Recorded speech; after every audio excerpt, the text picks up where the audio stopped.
Good afternoon. Technically, good morning if you're all the way on the West Coast or beyond. We welcome you in to the Awesemo Fantasy Football Show on the Awesemo Fantasy Football YouTube channel. So one of two new channels for you, of course, across the Awesemo platform, that and the Odds channel. It is a very special and unique program that we'll have for you today and moving forward with not just Ben Rasa, not just Lofty, but the three of us combined to give you everything that we possibly can to break down from last night. Because you may think, all right, come on, preseason, we're done, we're moving on.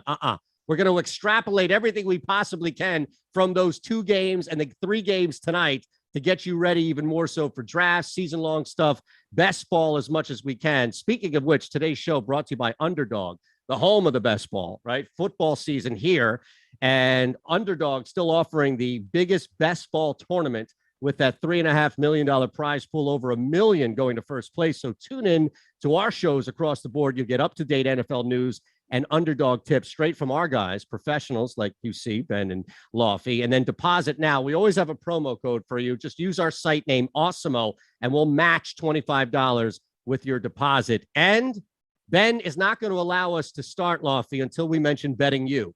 So we're going to mention it right now for everybody. Ben and Matt have you covered across the board, everything ready for college football season from the MAC, the MAAC, all the way up to the SEC. Whatever questions you have every Wednesday, Matt and Ben answer them for you in more Spotify and Apple Podcasts. Gentlemen, this should be fun. We have a lot to look at across the board. We don't really have as far as this rigid way in which we're going to do it. We're just going to converse about what we've seen and what we can see. And I'll just say this. Lofty may not know it. He may not be aware of it, but there is a quarterback controversy brewing in Philadelphia after last night's football game. Go Flacco, baby. I mean, look, that's absurd. But what I do think we should be paying attention to is the fact that Jalen Hurts targeted Goddard on 3 of 7 throws. And one of those throws was a throwaway. So really 3 of his 6 pass attempts went to Zach Ertz. One was to Goddard, long, 34 yards downfield, which was great and all. One to Quez and then one to Reagor. But, dude, I think looking at this, Zach Ertz might end up being one of those guys that you grab super late in the draft because he's disgruntled and doesn't want to be there. But if he's on the field for a full season, that could get really interesting and throw a wrench into the works of that entire offense. Last year, Hurts targeted his tight ends almost 30% of the time. So stay tuned, baby. That's going to be a really interesting one. I'm not one to toot my own horn because I don't get to do it much at all on this channel. Here you go. But Rasa, I think you remember we did a sleepers show in which I reminded the world about Mr. Ertz, blonde mohawk and all. You certainly did. And I was on board with that. That's a guy, everyone's written him off. I don't know. I mean, I'm stuck with you too with this Eagles, but I don't know what to make of the offense. I was watching the other game, the Patriot game in Washington, which I honestly thought was, Here we go. It was all right. Yeah. Here we go. I have 2 things. One, I was very interested to see what Mac Jones would do. And he looked good. People say, well, it's easy to command Bama. You've got Najee and 10 great players around you. Yes, that's true. But he was smart. He was checking down. He looked good. I was really excited to that. But it was 15-13. Washington went for 2 at the end of the game. They completed it. It was overturned. It was 15-13 with about a minute left. They kicked off. New England got the ball. Brian Hoyer came out and he took a knee. And I changed the channel. And when I woke up, an additional touchdown was scored post kneeling. And I have a lot of questions and not a lot of answers. Well, can we also put it out there that it's not like they kneeled at it's not like they kneeled at Washington's 5. Right. No. They were at Like their own Steelers 10. Did. And Stevenson broke off a 91-yard touchdown run after a kneel. I still don't understand. So did New England say like, all right, well, you know what, let's go back to it, or like why? Why? It's Belichick. All right. So my guess is that somebody screwed up. Somebody made a mistake on that kneel down. Like some lineman screwed up And he's like, you know what? We're not out of here. We're going to run another play. You are not going to listen to me. You're going to bang bodies for one or two more.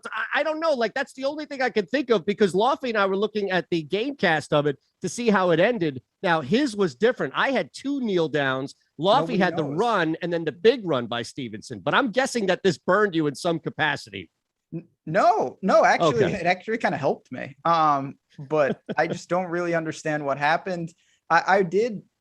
I'm interested to see what the takes are around the league because, I watched it and it's just week 1. I think everyone knows that Cam didn't look great and Mac Jones, I thought, looked probably better than advertised. I don't know if that tips the scales, if it's trending that way. I mean, those are the things in the preseason I think we're going to be monitoring in terms of these position battles. Mac was interesting though, because his yards per attempt was not good. It was like 4.5, but there were a couple throws from Mac Jones that actually looked really solid. There was one corner of the end. Well, I'd say right past the pylon in the end zone that was dropped. I mean, it was at a tough ball. Yeah, just good coverage, but he dropped it in there. If it goes off your fingers, you should catch it. Another deep ball off the fingertips as well, down the left sideline. There were some really good throws by Mac. He also had some just like intermediate routes or intermediate passes that looked good. I was pretty impressed with him. The overall numbers aren't great. He's like 13 and 19 for 87 yards or something, but just looking at the full body of work from yesterday, I didn't think he was that bad. And his line wasn't holding up that well. I mean, he was taking some heat and getting pressured quite a bit. So I would say as his debut, and he got to play a lot, as a debut, I wouldn't say it was an utter failure for Mac Jones. They didn't score or he didn't throw any touchdowns, but I thought he was pretty decent.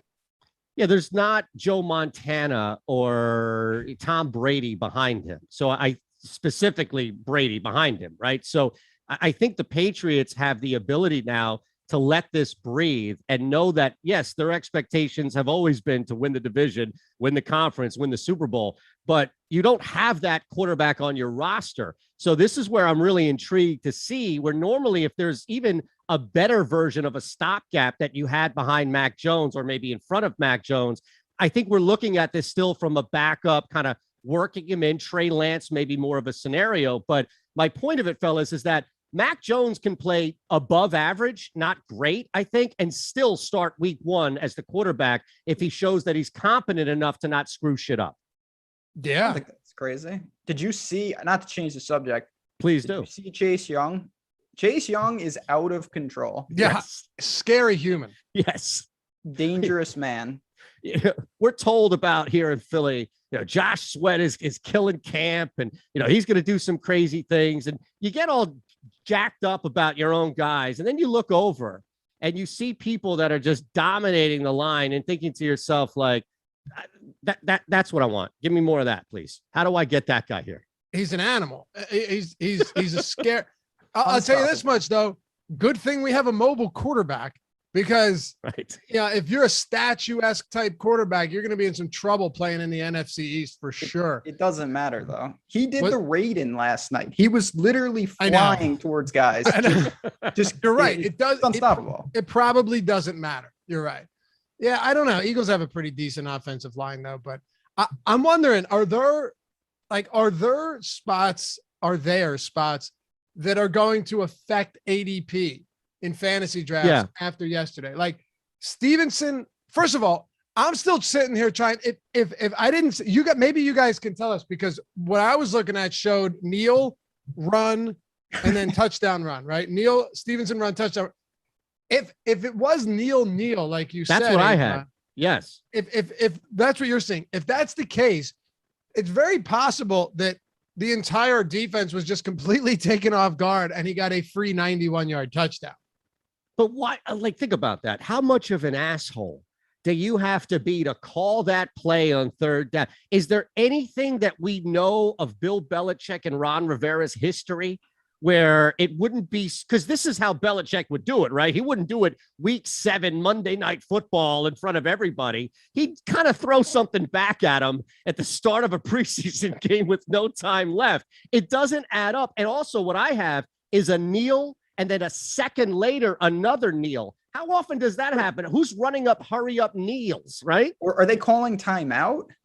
it didn't see on the play-by-play that there was a timeout. There might have been a timeout to your point, and maybe that's what I missed, but I didn't see that as far as them calling timeout. So I'm guessing maybe they called timeout, and maybe Belichick was like, all right, we have no choice. We might as well run a play as opposed to kneel. I would say they should have aired it out. Yeah, just play action, go up top. Fuck you. Throw it 40 yards downfield, see what he can do. I mean, do you think people will I don't want to say overreact because I thought Stevenson looked pretty good, but it's still, there's a lot of backs, particularly on the Patriots. I thought Taylor looked good, and certainly they've got their starters as well. I don't want to overreact to 1 week when they're getting some guys reps, and I'm interested to see if any of these guys, even we were talking before the show, Quez, that was a hell of a play by him with the Eagles. He is fast. He's really, but do you think that actually can uproot and make these guys some sleepers that will gain some traction? Here's what I have on, and this is where I think we can start to look at, and Quez Watkins is a perfect example, right? Lofty brought this up. You just furthered this example or convo with Quez. And I think it brings to the bigger issue because we're going to see it tonight. We're going to see it with 3 more games tonight, where somebody who we've either been told has been dominating camp or we maybe haven't been paying attention to as much comes out and has themselves a game or a night or maybe even a quarter. And I think with Quez Watkins, the easy, if you're not paying attention to the Eagles' reaction, would be, holy shit, this guy just had a huge game. That screen pass, we know he has speed. All the beats love him. Devontae Smith is hurt. Draft him. They're going to run 12 personnel more so than not. You're going to see Zach Ertz and Goddard out there. I don't think you're going to get maybe 11 as well to an extent. But even with 3 wide receivers, with Devontae Smith and Jalen Reagor out there, Travis Fulgham is not really going to be uprooted by 1.5 quarters of Quez Watkins. So I love the story. I love watching this kid play, and I continue to root for him. But personally, I would caution people after last night thinking I have to bump up Watkins significantly ADP-wise because of an injury to Devontae Smith. I would bump him up a little bit, and here's why. I think Jalen Reagor might just stink. Oh, let's not get crazy. This is why he dropped a ball. Come on, Lofty. Yeah, I know you're going medieval. Cut off his hands now. That's great. Flog him. Yeah, he has been objectively bad all training camp, and all anybody wants to talk about is that circus catch he made at the pylon. That is the problem with the training camp hype and all of that shit, right? That's the problem with that, because people see that video. Brian Edwards made another one. I'm not saying he's not having a good camp, but Brian Edwards made a couple great catches in the Raiders training camp. And you had John Gruden comparing him to Terrell Owens. You had people in the media comparing him to Randy Moss. You had Derek Carr comparing him to Devontae Adams when they played together at Fresno State. I mean, just some crazy stuff. So all I'm saying is be careful to see a catch and be like, oh my, that is amazing. This guy is, move over Justin Jefferson. That draft pick really makes sense now. I'm definitely exaggerating. It's hyperbole when I say he's just going to stink, but Jalen Reagor might not be good is what I'm saying. You disagree, Ben? You think he's going to be good? See, I'm not a homer by any stretch of the imagination. No, I don't. I calls him as I see him. Yes, it's funny. We see it the same, but I go to the other same thing you're talking about, but on the downside. Like, let's give him some time. Maybe he's not Justin Jefferson immediately, but I think the bar now is so skewed. It's like, oh, well, they're not Justin Jefferson. Get these guys out of here. And it's just like him and Judy, even Ruggs to an extent. Not that I'm the biggest Ruggs guy.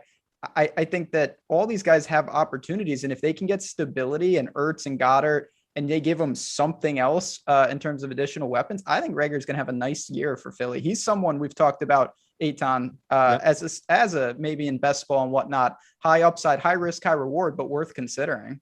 I think there's middle ground, right, where Jalen Reagor doesn't have to be Justin Jefferson, because I'm with you, and I don't think he will be, and it's going to take time to get to a point where you could even have that conversation. But in the purposes of just looking at this wide receiver core and where you are drafting guys, it's kind of middle ground where he's not going to be Justin Jefferson. He's not going to be a wide receiver 1 or 2, even depending on where we're looking at it. But is he better than Quez Watkins? Is he good enough to not have snaps taken away from Quez Watkins? Because that's where I think Lofty's point has a lot of merit now, where this is a brand new coaching staff. This is not a team that has a guy running the ship that drafted Jalen Reagor, that's attached to Jalen Reagor, that has a level of egg on his face if Reagor busts. So I do think that there is now a level of camp right now where if Reagor continues to play flat, as much as I still believe he's going to be an option more so than Watkins on the field, that could be the difference between 5 or 6 snaps across a game in which he loses to Watkins. Yeah. I'm not saying that Quez Watkins is going to be, or is someone you should be moving up into the 10th round. Certainly not. Right. But if you want to grab someone like that as the last pick of your draft, I don't think it's the craziest idea. I mean, the truth is there's just a lot of question marks in Philadelphia right now. And I still think Jalen Reagor's one of them. I mean, he was drafted in the first round, but he was a second round. He was projected to go in the second. Most people thought it was a reach. Most people thought he should have taken the guy that, just broke the all-time rookie receiving yards record in this, last year in Minnesota. So, look, it is what it is. But when it comes down to it, we don't know much about Jalen Reagor right now. And he wasn't good last year. Granted, not great quarterback play. The offensive line was beat up. But someone's going to have to show up this year. And you're hoping it's Devonta Smith. But you also wouldn't have ever thought it was going to be Travis Fulgham leading all wide receivers in fantasy points for an entire month last year either. That's a good point. I think, look, go ahead, Ben. No, the opportunity cost isn't massive. That's the good thing. I feel much more comfortable with someone like Reagor because, you're looking at him or AJ Green, him or Marquez Callaway types. Like, it's not a huge miss where if you're talking about a top end receiver, if you don't get it right, you're going to have massive repercussions. I think you can confidently take a flyer on Reagor. And even if he is passed up, okay, it's a detriment, but it's not a killer for season long. No, and look, it's only one game. But this offense, now granted, you don't have one of the worst quarterbacks in a single season in maybe the history of the league last year, not to pile on, but that was just unwatchable last year. So things are just different in its own right. But I get the feeling that this offense wants to move the ball down the field. I get the feeling that this offense wants to challenge and see if Jalen Hurts can stretch and take advantage of some fast guys. And Lofty will tell you, it's almost like 4 or 5 years in a row where we were begging this team, no matter who the quarterback was, even if they did have a strong arm, throw the freaking ball down the field. So I think the wide receiver position is going to be interesting. Zach Ertz, the tight end spot we talked about as well. I am interested, though, on the other side of the ball here for Pittsburgh, at least as far as their offense, because you guys mentioned Stevenson and New England looking at that position, trying to figure out. We already know that Belichick loves to rotate and is very difficult to get a bell count. Well, clearly Pittsburgh has their kid in Najee Harris, and nobody's knocking him off as far as the number one back. But I wonder how much last night you can take away to start looking at Pittsburgh if, in fact, there isn't a 3-down back, always have Najee Harris on the field, which we know is not going to be totally the case. But starting to apply that position, kind of how we did with New England, where if you can look at if it's really Samuels, McFarland, somebody else that could be a backup, and maybe some sneaky value week to week.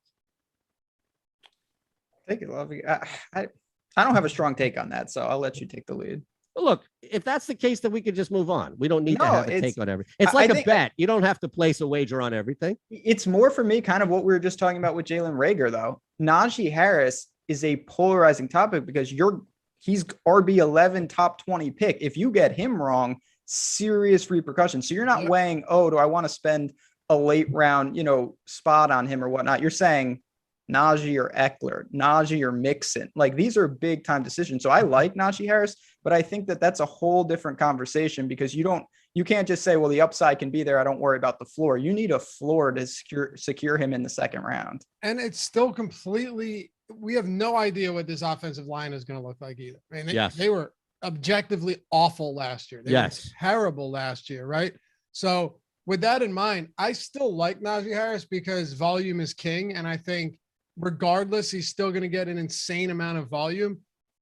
And they drafted him in the first round. But, last year you saw Clyde Edwards-Helaire, even in the weeks he was healthy. But by the way, you guys know I love him this year. I think the backfield's to himself. Look at the history of Andy Reid's running backs that he drafts in the early rounds. And then their second year is always really, really solid. So I can't say I have too many concerns about that. But what I will say is that Najee Harris should get enough volume as a pass catcher and as a rusher. I know Ben's a big Anthony McFarland guy, and he was solid yesterday. I don't know. You were in college, right? I mean, I love that guy. I definitely have the league. him. I know you like him a lot. Yeah. Dynasty. I don't know if he'll have any role. Benny Snell was out yesterday, but who knows what he's going to look like. Will he get any work to spell Najee Harris, or is Harris just going to have a Le'Veon Bell type role, or a D'Angelo Williams role when Bell was out, or a James Conner from the year where he wasn't hurt type of role? If that's the case, Najee Harris is probably on volume alone going to pay off his price point or his price tag. Is there, because I know you both were laser focused on every aspect of that game last night, but there was only 2 games. Correct. 3 tonight, a bunch on whatever day. 10 on Sunday. Saturday. 10 on, like, that's, yeah. Oh yeah. See, 10 on Saturday, 4 on TV. So you can sit there and do absolutely nothing for 12 hours. And watch preseason football? Yep. Yeah. That's why I got multiple TVs. I'll have that on the secondary. Live bet the hell out of second half, third stringers. You only have 2 TVs now. Well, we're getting back in the game. That wasn't because of preseason football, though. I mean, is there, like, obviously, again, it's the first game. We're not going to see major dress rehearsals. But are there guys, I guess I could say, that you are looking at from an ADP standpoint or whatnot that could be impacted where it's, okay, this game could be the catalyst for really rising or dropping? I think people are going to look at Stevenson and just assume that, 2010 Arian Foster preseason where he lit it up, and don't forget how good of a season Arian Foster had. It was good. Unbelievable. I was actually, and it was a great post touchdown. I wouldn't even call it a celebration, but it was phenomenal, right? Modest, but and he had 1,616 yards, 16 touchdowns, right? Started 13 games, played 16, had 327 carries, right? Then he had 66 receptions for 604 receiving yards and 2 touchdowns. The next year, he only played 13 games, had 12-24 and 10 touchdowns, another 600 receiving yards and 2 touchdowns. And then he did it again, 351 carries in 2012, 15 rushing touchdowns. And the guy had a streak there. And then he came back 2 years later after being injured, had another 1,200 yard season. He was amazing. But that's such a rarity that you find someone like that in the preseason. Once in a while it happens. I do think, however, that people are going to look at somebody like Stevenson and just assume that given how good he was last night, and maybe he does it again in the postseason or in the preseason, that he is going to be someone that people start taking shots on late in the draft. But I don't see it being enough there. I wouldn't be shocked if it's a full out committee in New England and everybody hyping up Damian Harris because Bill Belichick said that he was really good, and that, Belichick never says anything good about his running backs before the season. That to me means absolutely nothing. And a timeshare wouldn't shock me at all. Yeah, I think to your point about Stevenson, and look, this is not with the entire league by any means. You take this case by case, team by team, coach by coach, but we have history of exactly what you just said, which is RBC. This is what this team is known for. So if I'm looking at Stevenson following last night, I'm going to ask myself, how much more do I need to see? And it doesn't have to be as dynamic, clearly, but how much more do I need to see for him to start climbing? Because we know that he's not going to leapfrog 2 people, wherever it may be, to automatically be a bell cow, right? So how much does he need to accomplish in the next 2 games in order to move up to where you are confident, like you said, Lofty, in taking him late in drafts, as opposed to it being just based off of performance that we saw at the end of game 1 or game 2, and nothing really concrete in order to solidify that, yes, he's moving up as a result of that. If he's really good, then, that's going to generate some hype and justifiably so. But I just don't think you're going to see any true bell cow situation in New England. Maybe I'm wrong. Like, Ben, do you have Damian Harris being the clear-cut guy right now? Yeah, but not in a way of a bell cow, because I think even last night, before that, and in my mind, this never even happened, but before that 91-yard touchdown, like, Stevenson looked fine. I thought JJ Taylor also looked really good catching the ball. It looked like Danny Woodhead, Sproles, that type of gadget player. He's going to have a role too. So it wasn't like, oh my God, if he didn't have, and I'm a game theory type person, to me, almost I want to blindly fade the outlier plays. Like if that 91-yard touchdown doesn't happen, this conversation is completely different today. And I don't know that that's directly correlated to how much Stevenson even plays. Well, and it's just such a shitty backfield too, because if Cam Newton is the starter, then you've got James White, who's catching passes, probably Taylor as well. You have Cam Newton as your top goal line back. It's like, what are these? Even Damian Harris. Yeah, he could get the majority of touches and maybe a little bit of goal line work, but when you have a quarterback that rushed, but didn't Cam Newton rush for like 11 touchdowns last year or something crazy? There's no pass catching upside. The goal line upside is very much limited. It's just such an awful backfield from top to bottom. He rushed for 12 touchdowns last year, Cam Newton. What upside is there anywhere for guys like Stevenson? Even Harris, there's no upside. Yeah, this I think is the biggest microcosm of the preseason, where it's like, let's try and take something we saw in game one and extrapolate that and then copy and paste it to something much bigger right across the board, where pretty much between the 2 points you just made, right, both of you, the outlier plays being removed and all of the factors involved in just getting touches in that backfield normally, it doesn't add up.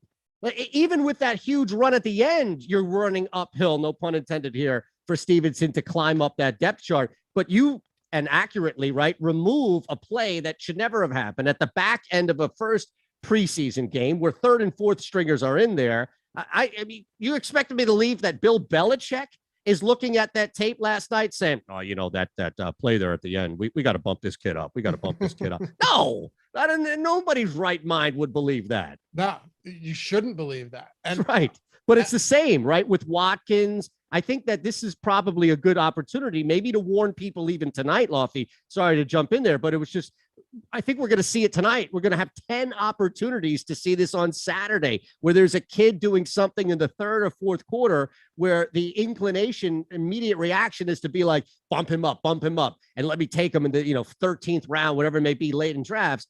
But then if you sit back and listen, you apply the Rasa/Lofty approach here, you may not be drafting that kid as much. It's all recency bias. It's just recent. Like you see this all year on Sundays in the middle of the 1 o'clock games when you throw the poll out of like, who would you rather start your franchise with, Joe Burrow or the guy who just threw 2 touchdowns in the first half? And it's like 80% the other guy. And Nick Mullins last year. It's ridiculous. And it's just, we're going to see that tonight. We're going to see that Saturday. If there's an injury, if there's a competition battle and one guy is doing massive work and the other looks terrible, that's different than, oh, this guy was firmly embedded in this role. And now all of a sudden after one play, we're changing the narrative. Speaking of Nick Mullins, he was terrible yesterday. He was like 1 of 6 for 4 yards and 2 interceptions. I mean, just as bad as you can get. But honestly, just going back to the Patriots from last night, I don't know what to take away from any of that because the backfield's ugly. Mac Jones actually looked good. Cam is Cam, and they don't have any good pass catchers. Nelson Agholor was out, so maybe he'll be somewhat involved. But overall, it's a team that from a fantasy standpoint is wholly unappealing from top to bottom. Yeah, the one that I am super interested in looking at is Nelson Agholor. I don't know what to make of him because we've seen this, right? He can get downfield, he can create some space, and he can, again, if it's one guy on the field doing that, that's a little different. Not everybody's as fast as peak Deshaun Jackson. But point being is that this is kind of like what we've seen the Patriots try to bring in at that position, but it's failed either because a guy can't run routes, catch the ball, or maybe his speed isn't as advertised early in the rounds, right, of draft. So that's where I am intrigued to see this. But again, it's the Patriots, and I have to fall back on their history that just because Nelson Agholor is here doesn't mean that he's going to be a 17 per catch guy, yard per catch guy this year and catch 90 balls. I mean, I don't jump to that conclusion, but I am, to your point, intrigued to see what he can bring to an offense that's normally pretty stale. Would you rather have Reagor or would you rather have Nelson Agholor instead of Reagor back in Philly? In Philly or just – all right, so I think this is two questions. All right, let's look at this, fellas, real quick. Reagor couldn't handle the light. Agholor couldn't handle the heat in Philly. I'm telling you, man. He couldn't, and I don't mean the temperature. Exactly. Clarify the heat. So hot, though. It is so hot everywhere. I can't take it. He couldn't handle it, man. All right, so would I rather have Reagor here or Agholor here? And then who would you rather have from just an ADP, I guess, overall standpoint, the unknown of what Agholor can be in New England versus still the unknown of what Jalen Reagor can be here in Philadelphia? I'd rather have Agholor. I mean, look, Agholor went out and proved he can do it. Yes, David Lofty, you're 1,000% right. This is a different place.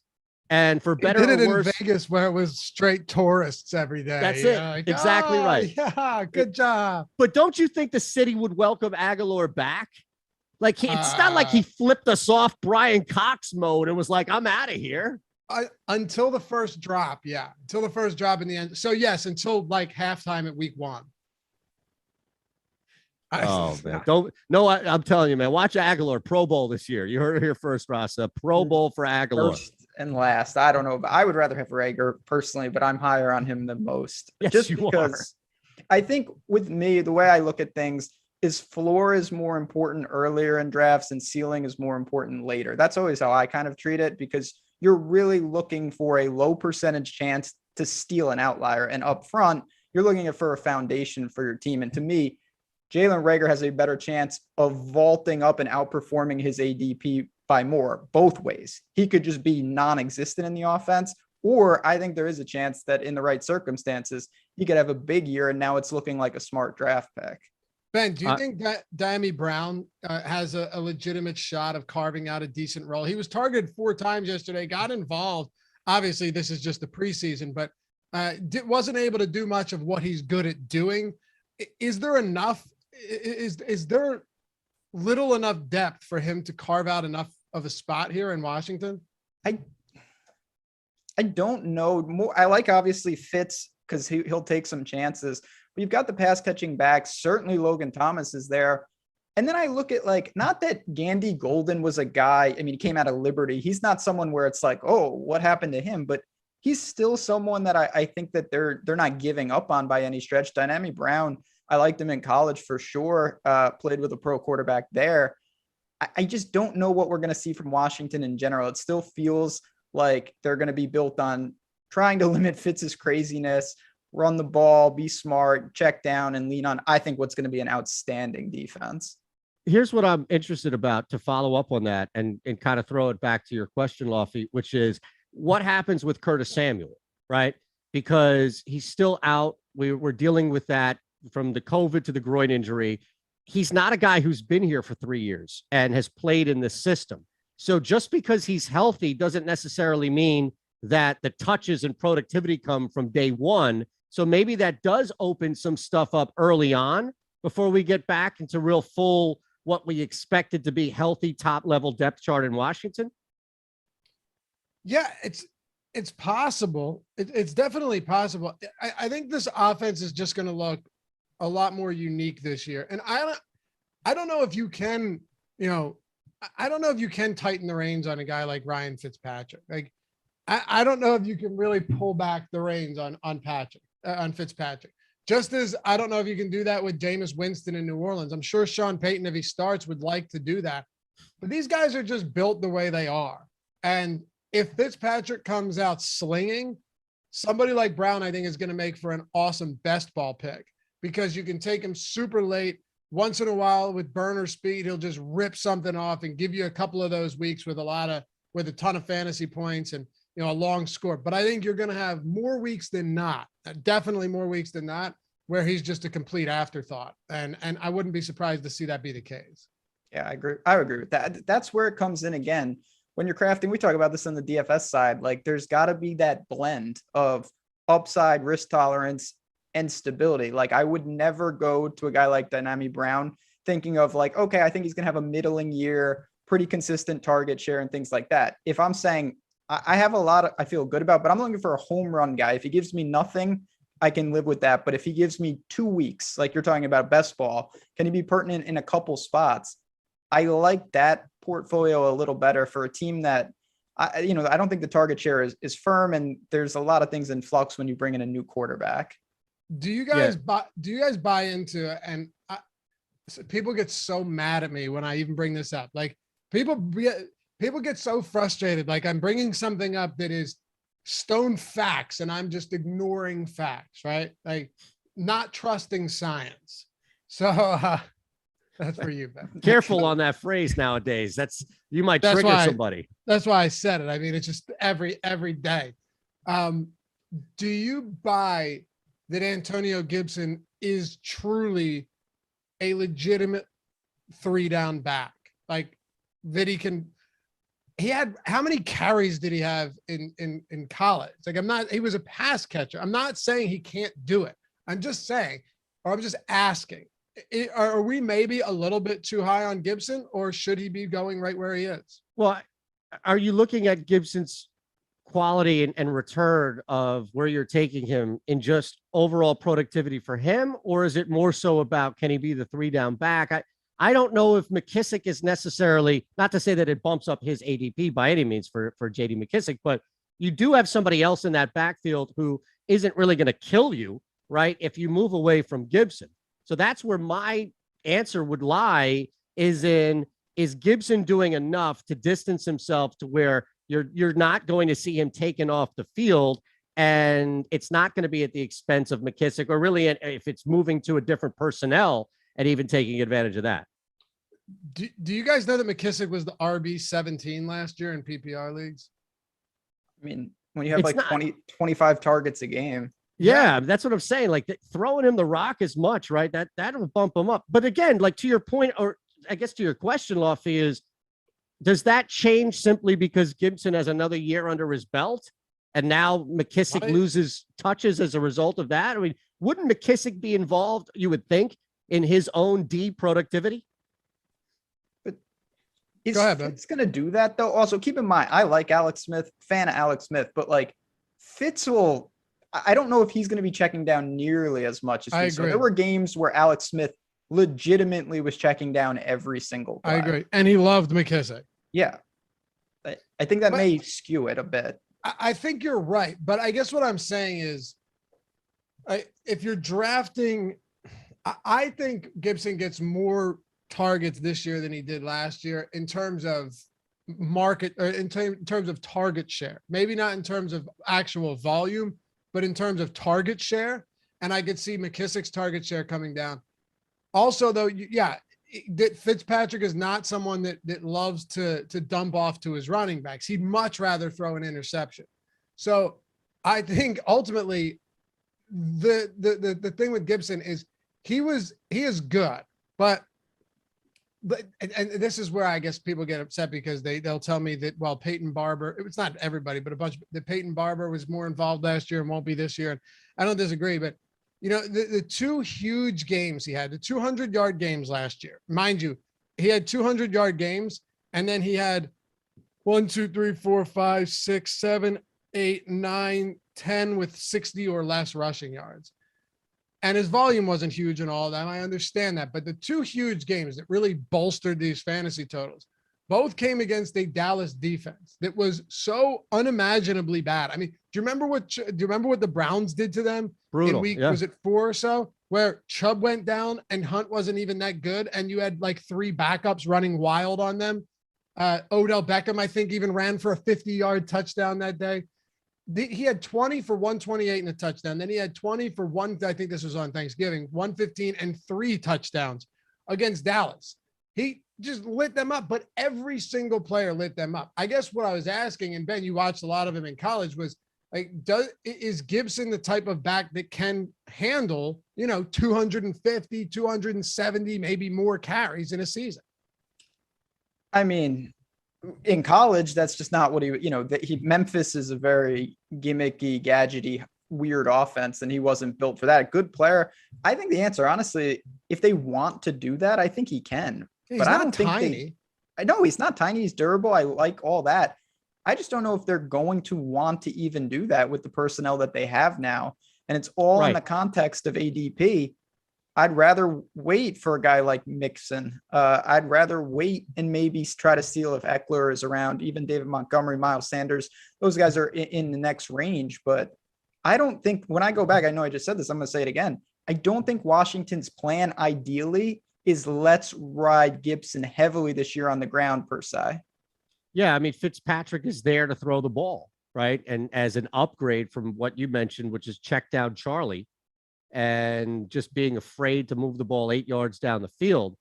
Game flow and game plan and execution is always going to determine, right, how much you're running the ball. So I'm not making some generalized statement that I think they run the ball less or anything along those lines, but I imagine you just have the opportunity to be more aggressive in the air, even if you are throwing the backs, clearly, which I know it's different than the check down, but you have the opportunity to be more aggressive in the air with this quarterback, especially in a division where a couple of defenses are going to allow you to be more aggressive in the air. So why not take more advantage of that?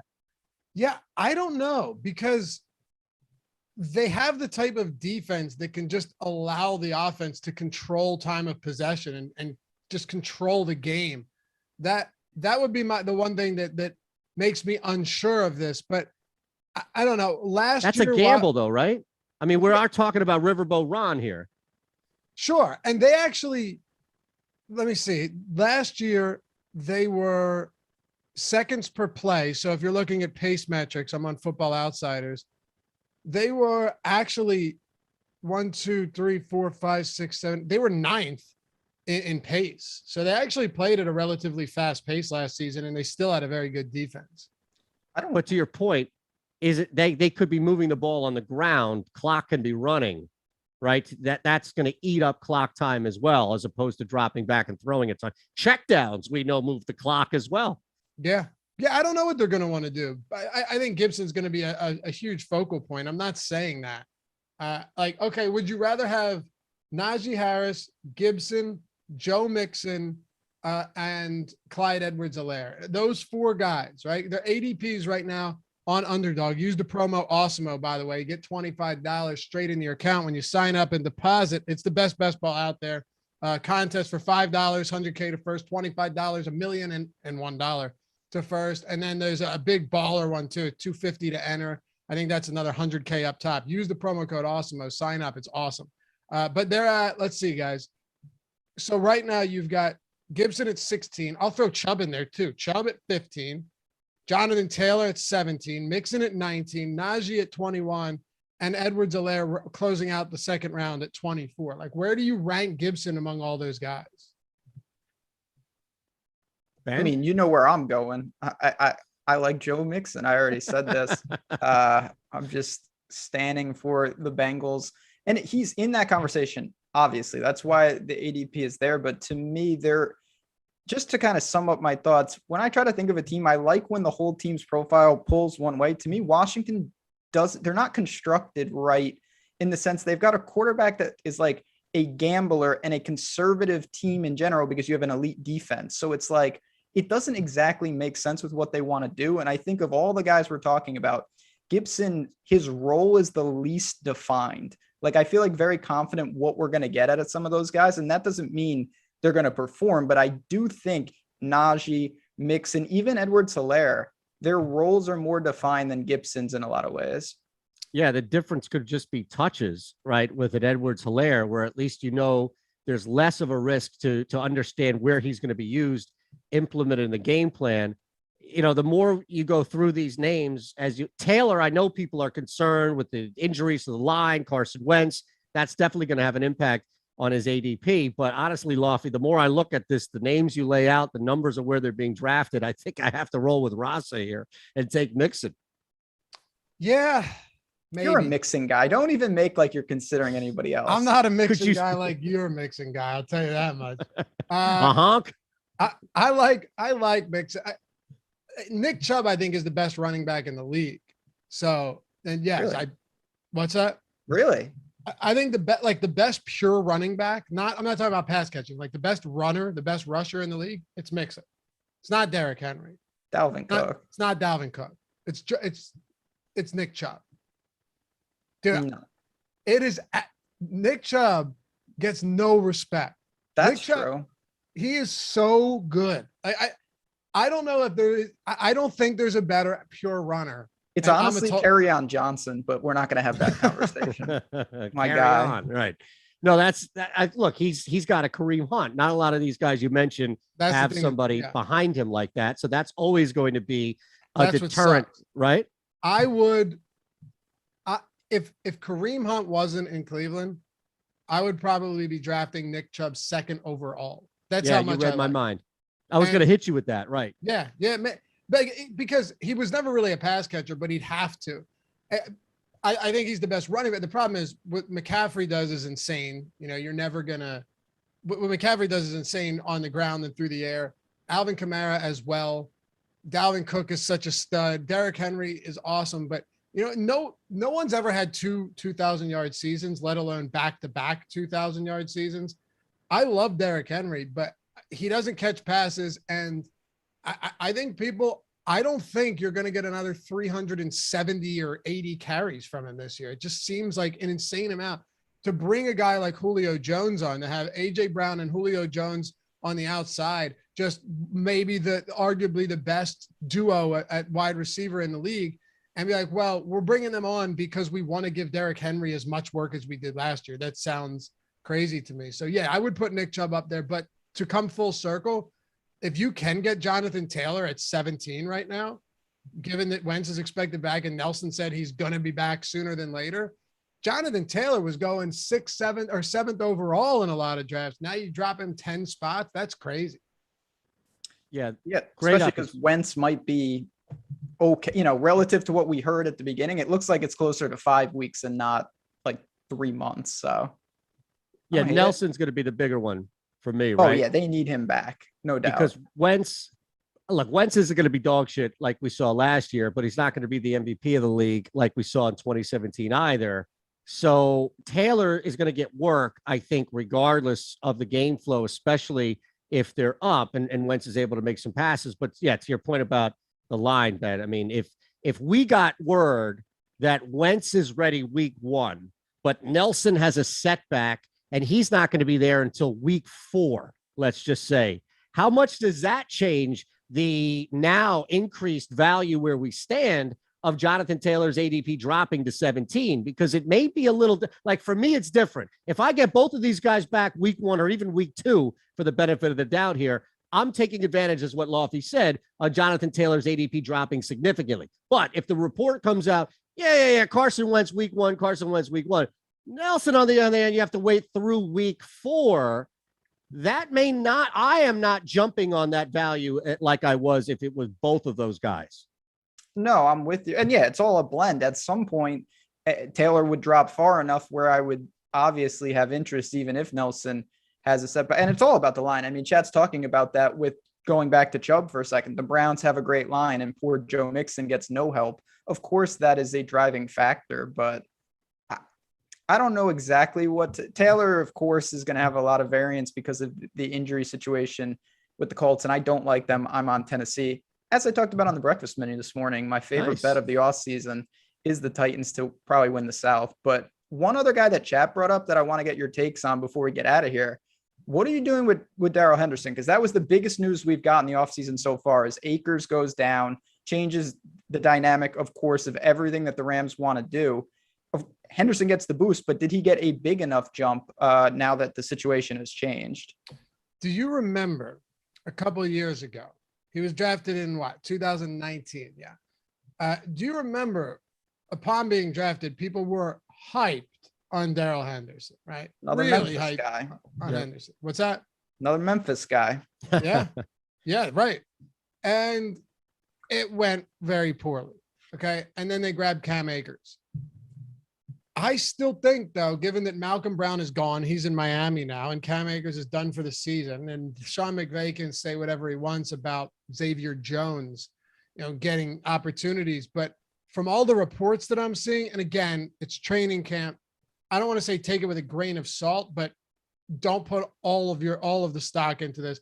What I am seeing is that Daryl Henderson is like the legit go-to running back now and the clear number 1 in camp.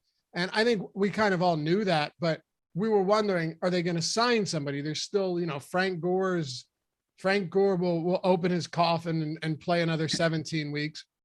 Le'Veon Bell is still out there somewhere.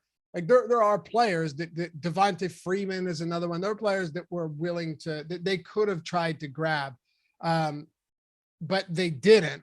And now it looks like Henderson is that guy. So based on his ADP, he's going 47 right now. That's really, really good value, I think, if in the event that he ends up being the clear starter, because you're drafting him around guys like Kyle Pitts and stuff. And Kyle Pitts hasn't played a snap at the NFL level.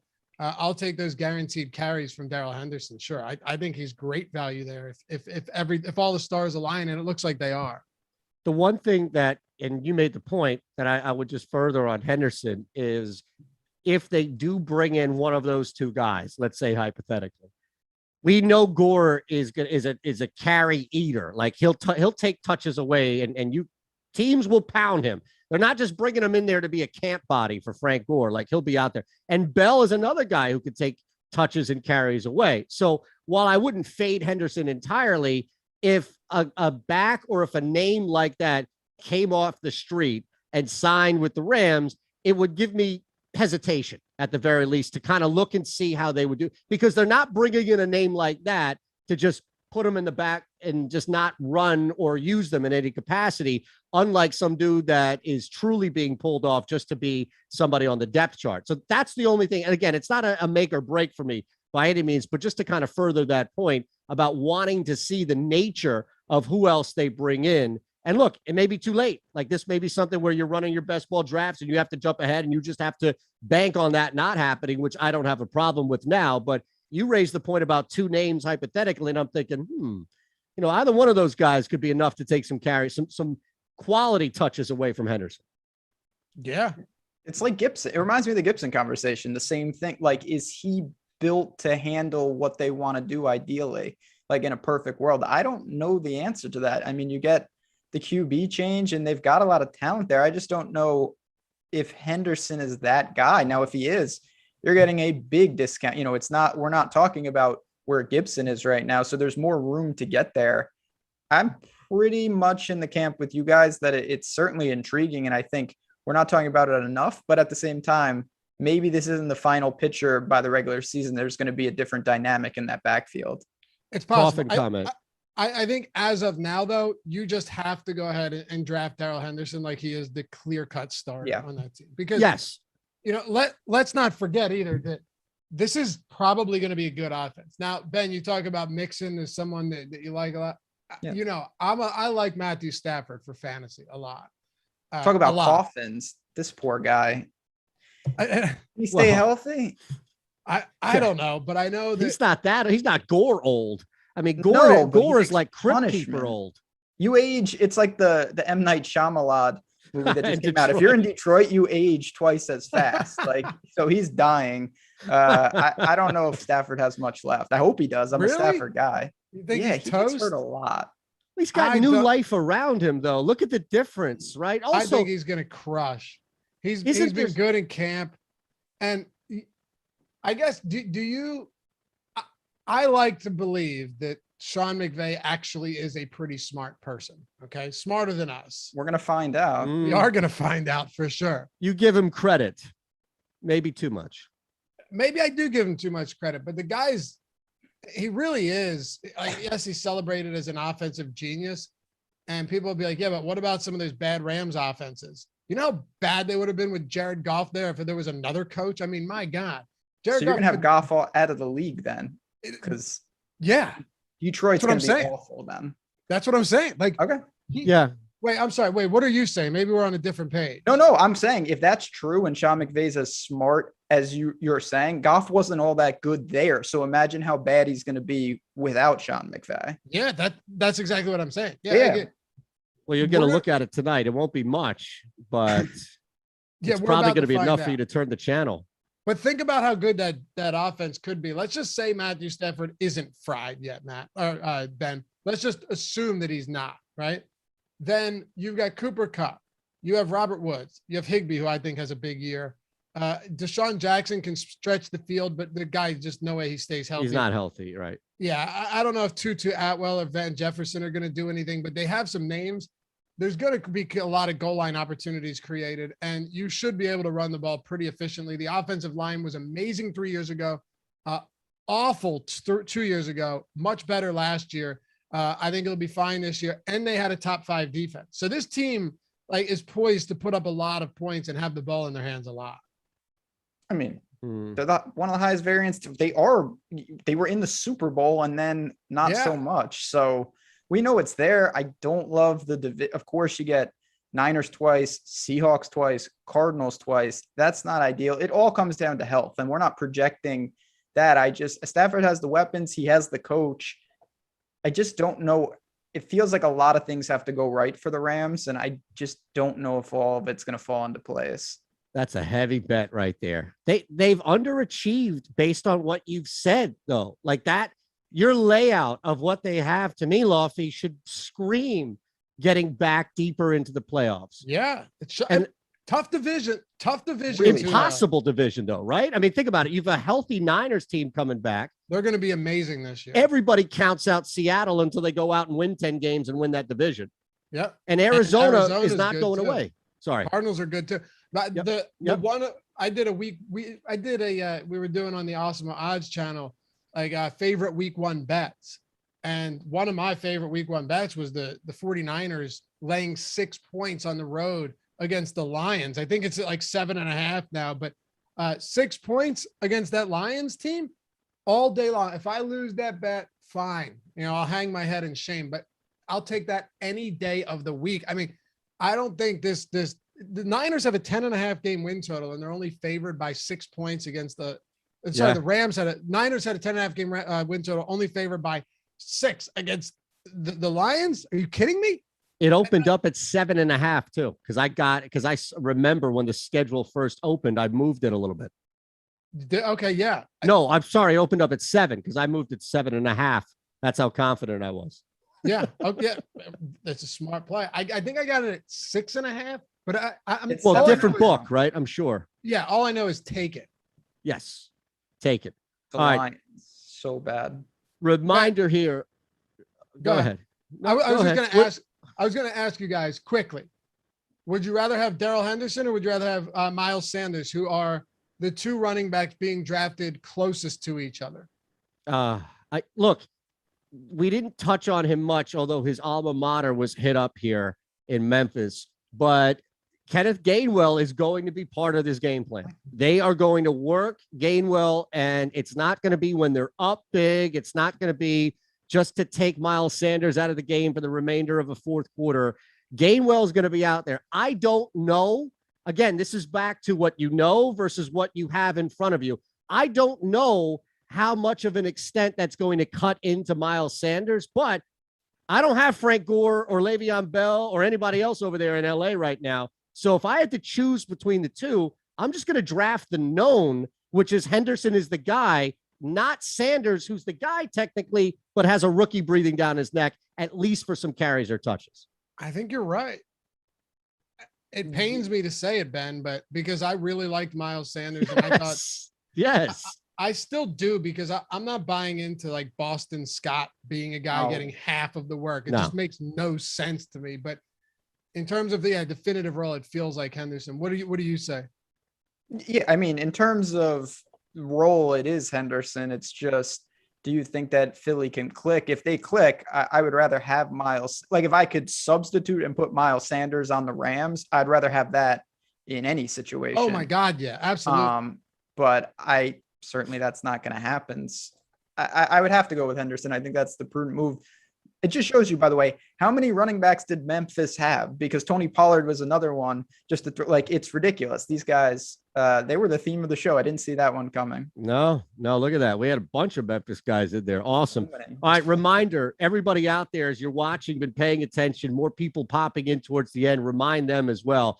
Hit that like button. Make sure you are subscribed to the Awesemo Fantasy Football channel, the Awesemo Odds channel, and, of course, the mothership, on Awesemo. And we'll be back next week. We've got a bunch of different things to look at as we get you ready for the regular season. Again, 3 games tonight.